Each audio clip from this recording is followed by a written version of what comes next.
పంచాయతీ కార్యదర్శి, సర్పంచ్ పాలకవర్గం.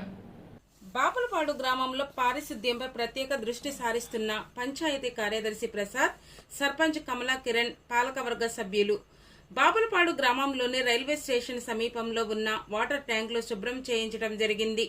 అదేవిధంగా విజయవాడ రోడ్డు బస్టాండ్ ముందు రోడ్డులో ఒక ఖాళీ స్థలంలో కొంతమంది వ్యాపారస్తులు చెత్తా చెదారం పారవేయడంతో అది కుళ్లి దుర్వాసన వ్యాపించడంతో పంచాయతీ సిబ్బందితో ఆ స్థలం పరిశుభ్రత చేయించడం జరిగింది.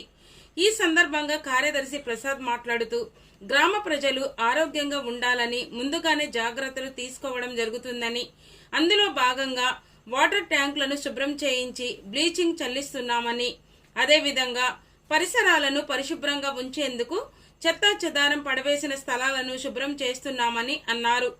ఎవరైనా వ్యాపారస్తులు చెత్తా చెదారం పారవేసి ప్రజల ఆరోగ్యాలతో చెలగాటమాడితే సహించేది లేదని పంచాయతీ కార్యదర్శి హెచ్చరించారు.